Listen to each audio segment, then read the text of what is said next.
First second third generation जो है ये डिस्ट्रीब्यूटर है। इस पे आप होंडा मैनेजमेंट भी चला सकते हो, जो कि मैंने भी बहुत चलाई है। OBD1 की वायरिंग, OBD1 का ECU, OBD मतलब पूरा, जैसे आप D15, H22 और B16 इस पे जो ECU वायरिंग डिस्ट्रीब्यूटर आप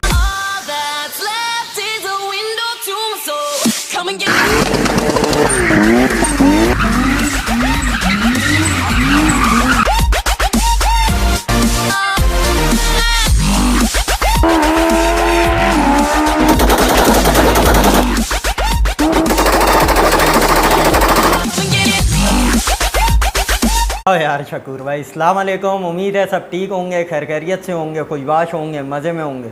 इस बार थोड़ा वीडियो लेट हो गई थी, वो थोड़ा काम वाम भी होता है ना यार, काम में मसरूफ़ होते हैं, फिर तबीयत भी बहुत ख़राब थी 2-3 हफ्ते से। तो बहरहाल अब चक्कर ये है कि आज हम जैसे कि बात करेंगे 3S GT पे और 4E FT पे।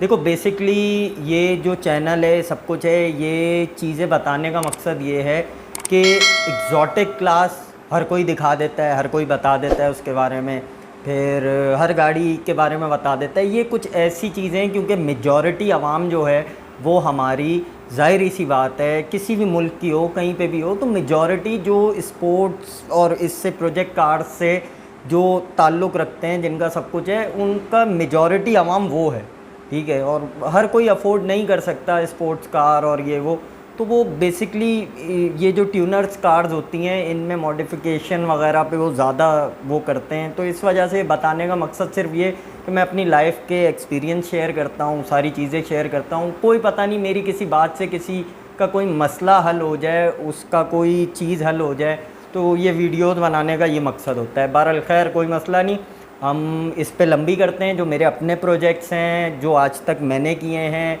और जो जो चीज़ें हैं, और जो मेरे पास प्रोजेक्ट्स थे, मेरे ग्रुप में थे या हैं, अभी भी बहुत प्रोजेक्ट्स हैं। 4E FT हो गई, 3S GT जो ग्रुप में हैं, मगर वो किसी वजह से बस अब मैं भी नहीं होता पाकिस्तान में, तो निकालते नहीं हैं, आना जाना कम है। तो बहरहाल उनको देख के आए प्रोजेक्ट्स को, फिर 3S GT और 4E FT पे हम लंबी करते हैं जितनी हम कर सके। और किसी को कोई काम के हवाले से या कुछ भी काम वाम हुआ करे, तो ये मेरा इंस्टाग्राम आ रहा होगा, इस पर फॉलो करें और मैसेज कर दिया करें, कोई भी काम हो, कुछ भी हो। बाकी जाएं, वीडियो देख के आएँ, फिर उसके बाद इस पर 3S GT और 4E FT पे लंबी करते हैं। कुछ अपने ओपिनियन देता हूँ, कुछ कंपनियों के बारे में बताता हूँ, जो कंपनियों ने स्टॉक पे ये इंजन दिए हैं, क्या क्या चीज़ें दी हैं इसके अंदर। तो जाएँ, पहले वीडियोज़ देख के आएँ, फिर लंबी करते हैं।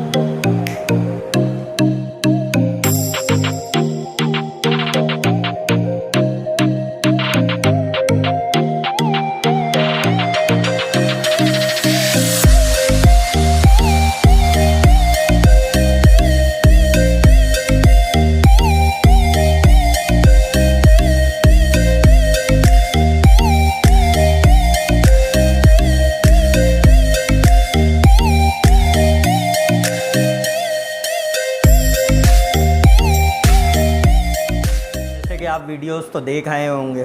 अच्छा, अब कहानी कुछ इस तरह है कि 3S GT में 4-5 जनरेशन आती हैं, 4-5 जनरेशन है जो कि आती हैं।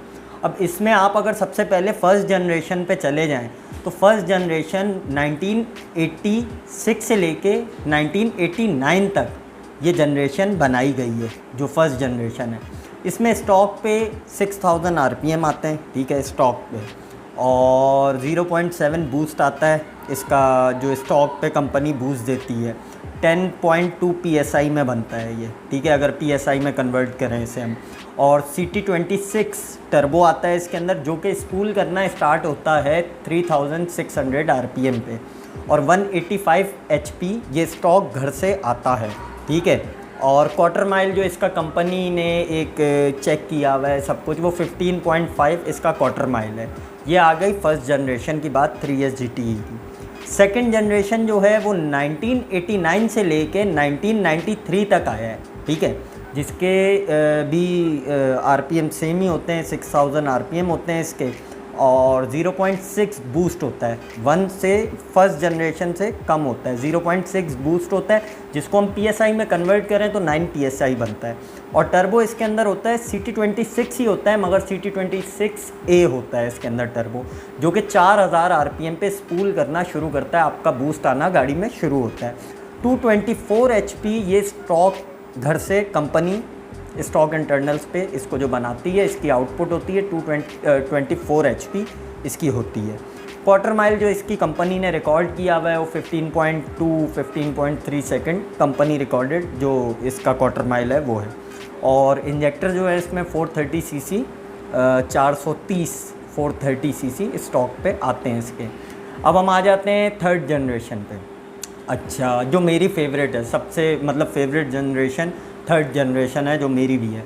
अच्छा, थर्ड जनरेशन जो आई है वो 1993 से लेके 1999 तक ये मैन्युफैक्चर हुआ है ये इंजन, और इसके भी सेम RPM है, 6000 RPM है, 6000, और 0.9 बूस्ट इस पे स्टॉक पे आता है, कंपनी देती है 0.9 बूस्ट, जो कि इक्वल होता है PSI में 13 PSI, ठीक है। और इसमें टर्बो में थोड़ा सा चेंज आ जाता है।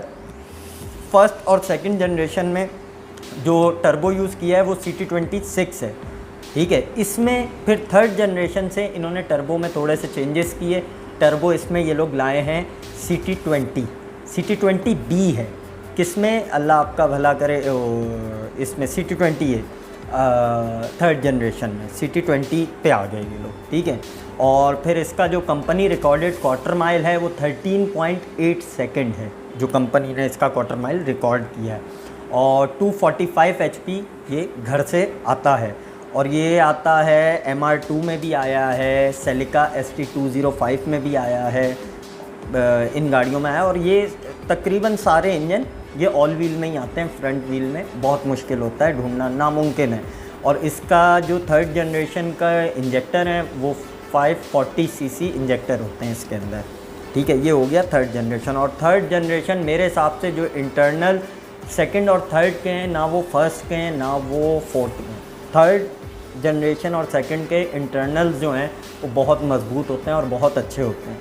फिर उसके बाद आप आ जाएं, अल्लाह आपका भला करे, फोर्थ जनरेशन, जो कि बहुत यूज़ किया जाता है बहुत से ममालिक में, क्योंकि वो ज़ाहिर सी बात है सबसे लेटेस्ट जनरेशन अब तक की वही है। 1999 से लेके 2007 तक वो आया है, GT4 ST215 में। तो अल्लाह आपका भला करे, इसके जो RPM है वो इन तीनों जनरेशन से ऊपर है, 6200 RPM, मतलब 200 RPM बढ़ा के दिए हैं। तीनों जनरेशन में सेम RPM है, सिर्फ ये वाहिद फोर्थ जनरेशन है जिसमें 200 RPM इन्होंने बढ़ा के दिए हैं। इसमें जो स्टॉक बूस्ट कंपनी सेट करके देती है, ट्यून करके देती है, टर्बो के हिसाब में सेट करके देती है, वो 0.8 बार बूस्ट देती है, जो कि अगर PSI में हम कन्वर्ट करें 11.5 PSI में कन्वर्ट होता है वो। और टर्बो इसमें भी CT20B आता है, ठीक है, जिसकी स्पूलिंग तकरीबन 4400-4500 RPM पे स्पूल करना ये स्टार्ट होता है। ये कंपनी से 260 HP 260 HP ये कंपनी देती है। अच्छा, ये हो गया 3SGT का कंपनी वाला हिसाब किताब। अब मैं अपना ओपिनियन देता हूँ भाई। इसमें कुछ इस तरह का हिसाब किताब है कि 3SGT को मेरा मानना ये है कि आप मैक्सिमम मेरे हिसाब से 3SGTE को आप लेके जा सकते हो, कम से कम भी अगर हल्के फुल्के आप मॉड्स करके भी, जिसमें आप इंटरनल्स को नहीं छेड़ रहे, तो आप उसको 300-400 HP तो मज़े से लेके जा सकते हो। कैसे लेके जा सकते हो कि फोर्थ जनरेशन हो या थर्ड हो, कोई भी हो, ठीक है। अच्छा, थर्ड, सेकंड और फर्स्ट का आपको ये फ़ायदा है, इसको आप, ये होते हैं डिस्ट्रीब्यूटर वाले। फर्स्ट सेकंड थर्ड जनरेशन जो है ये डिस्ट्रीब्यूटर है। इस पे आप होंडा मैनेजमेंट भी चला सकते हो, जो कि मैंने भी बहुत चलाई है। OBD1 की वायरिंग, OBD1 का ECU, OBD मतलब पूरा, जैसे आप D15, H22 और B16 इस पे जो ECU वायरिंग डिस्ट्रीब्यूटर आप यूज़ करते हो ना होंडा के, वो पूरी मैनेजमेंट आप इस पे भी यूज़ करते हो। उसका फ़ायदा ये होता है आपको कि आपको इसको ट्यून करने में, इसमें धमाके निकालने में, इसमें लॉन्च कंट्रोल डालने में मतलब बहुत ईजी हो जाता है। तो आप ये फर्स्ट सेकंड थर्ड जनरेशन जो है इसकी 3SGT की, उसमें आप ये मॉड्स कर सकते हो और बहुत इजीली, और बहुत सस्ता काम है ये। और उसके अलावा फिर आप पिकी पैक डाल सकते हो या फिर स्टैंड अलोन्स डाल सकते हो, वो एक बड़ा खर्चा है। VFC पे ट्यून कर सकते हो, SAFC पे कर सकते हो, फिर बहुत से ऑप्शन आ जाते हैं। मगर इसमें सबसे अच्छा और सबसे मज़ेदार जो है वो ये होंडा कन्वर्जन वाला है, फर्स्ट से लेके थर्ड जनरेशन तक। फिर आप फोर्थ जनरेशन पे आ जाओ। फोर्थ जनरेशन पे आप नहीं कर सकते क्योंकि उसका मसला ये है कि वो आ जाता है कॉइल्स वाला इंजन, उसमें कॉइल्स हैं, डिस्ट्रीब्यूटर वाला निज़ाम नहीं है।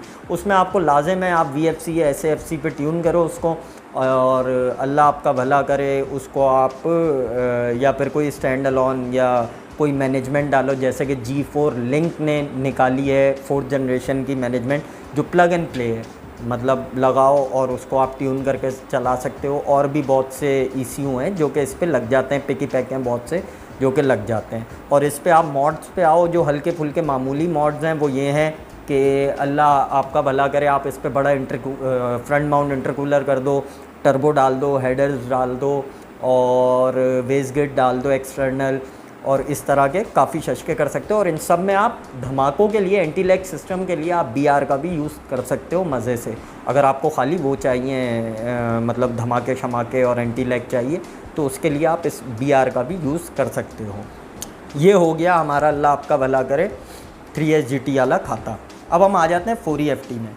अच्छा, 4E-FT जो है वो आप लोगों को पता है स्टारलेट वगैरह में आया, गलेंजा वगैरह में, और ये 135 HP स्टॉक पे आता है, ठीक है, जिसमें CT9 टर्बो होता है, 4800 RPM पे स्पूल करता है, जो कि सबसे बकवास तरीन टर्बो है। छोटा सा होता है, किसी काम का नहीं होता। कोई भी मैंने 4E-FT स्टॉक पे नहीं देखी, और देखी भी है, कोई इतना ख़ास मज़ा नहीं होता उसके स्पूल का, आपको पता नहीं चलता बाज़ाहिर। और कभी भी आपको ये मैं रिकमेंड करूँगा कि कभी भी जिसका CT9 4E-FT पे टर्बो है वो बड़ा फ्रंट माउंट इंटरकूलर ना लगाया करे, उससे आप पावर लूज़ करते हो, पावर गेन नहीं करते। कंपनी पागल नहीं है जो आपको इतने इतने से टर्बो देती है और उस पर इतने इतने से इंटरकूलर लगा के देती है। उसकी वजह ये है कि जब टर्बो स्पूल करना शुरू करता है तो ज़ाहिर सी बात है उसकी एक कैपेसिटी होती है, एक औकात होती है उसकी, जो कि वो निकालता है बूस्ट को और वो उधर से ही घुमा देता है। अब आप इतनी लंबी पाइपिंग करके इतने से पुन्ने से टर्बो के ऊपर चुनने से हैं, उसके ऊपर आप इतनी 6x6 की पाइपिंग करके आगे इंटरकूलर लगा रहे हो, वो सारा बूस्ट तो पाइपों में ही और इंटरकूलर में ही घूमता रहेगा, इंजन तक क्या पहुँचेगा। तो आप फ्रंट माउंट जब भी किया करो, ये 3S GT पे भी मैं बोलूँगा, ये 4E-FT पे भी, जब आप टर्बो बड़ा किया करो। और कंपनी रिकमेंड करती है, ये जो स्टॉक पे है ना 8.2 सेकेंड में 60 माइल पर आवर जाता है, मतलब स्टॉक पे जो 4E-FT होता है तेज़ होता है बस अपने हिसाब से, जो पुराने वक्त हो गए। और कंपनी जो इसको रिकमेंड करती है, कंपनी का रिकमेंडेड है, आप जाके गूगल कर लो, कहीं पे भी चेक कर लो, 400 HP तक इसके ब्लॉक को कंपनी रिकमेंड करती है। 400 HP तक 4E-FT को रिकमेंड करती है कि ये आफ्टर मार्केट पार्ट से आप इसको 400 HP तक लेके जाओ, ये कहीं नहीं जाता। एक अच्छा बिल्ड किया हुआ हो, सेंसेबल हो, तरीके का ख़र्चा किया हो तो कहीं नहीं जाता।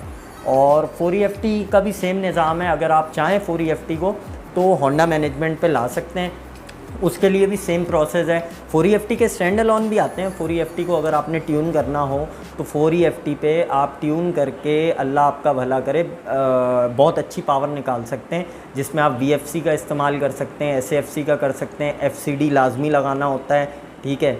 और इसमें जो आप स्टॉक से अगर ऊपर जाना चाह रहे हैं तो इसमें TDO4 TDO5 टर्बो डालें, जो कि ईवो का होता है। कम बजट वाला मैं अच्छी HP वाला ख़र्चा बता रहा हूँ। इंजेक्टर बड़े डालें, TDO4 TDO5 टर्बो डाल दें, बहुत सस्ता आराम से मिल जाता है। हेडर्स डालें और वेस्टगेट डालें, फ्रंट माउंट इंटरकूलर कर दें और फ्यूलिंग अपनी अच्छी करें, फ्यूल पम्प वगैरह डालें, और मतलब इस तरह करके कर सकते हैं। बहुत सी चीज़ें जो कि कम पैसों में इसको कर सकते हैं। और 4E-FT में ही एक जुगाड़ है जो कि है होंडा का पिस्टन्स का। आप अगर 4E-FT के अपने पिस्टन से कोई पिस्टन रिप्लेस करना चाहते हैं, आपका बजट नहीं है कि आप अफोर्ड नहीं कर सकते वाइसेको के पिस्टन या कोई आफ्टर मार्केट, तो इसका एक जुगाड़ है, मैंने इस पे अप्लाई किया हुआ है। और मेरी एक 4E-FT थी जो रेड ज़िला के नाम पे बड़ी मशहूर थी, मेरे ग्रुप की एक 4E-FT थी, हमने जिससे ली थी, जिस बंदे ने, उसने ये इसके अंदर एक्सपेरिमेंट किया था। कराची में हैं बहुत से बंदे हैं जिन्होंने किया था, एक नदीम नाम का मैकेनिक है, उसने इसके अंदर ये एक्सपेरिमेंट किया था जो कि हमारे पास भी चलता था। आप इसमें होंडा के P2J के पिस्टन डाल सकते हैं, होंडा के 4EFT के अंदर, तो थोड़े से हाई कंप्रेस होते हैं और बहुत अच्छे चलते हैं इसके अंदर ना, 1 बार तक आप चलाओ कहीं नहीं जाते वो। तो ये भी कर सकते हैं, एक देसी टोटका है। उसके बाद आप इसको होंडा मैनेजमेंट पे भी लेके जा सकते हैं, जैसे OBD1 की वायरिंग, OBD1 का डिस्ट्रीब्यूटर होंडा का, और चिपेबल ECU डाल सकते हैं उस पर, आप मैप वैप डाल के इसको ट्यून कर सकते हैं। तो ये थी कहानी, ये था चक्कर। वीडियो पूरी देखी हो, पसंद आई हो तो वीडियो को लाइक करो, चैनल को सब्सक्राइब करो, बाकी अपना बहुत ख्याल रखो। फिर मिलेंगे किसी नई वीडियो के साथ, जब तक के लिए अपना सब ख्याल रखें। अल्लाह हाफ़िज़।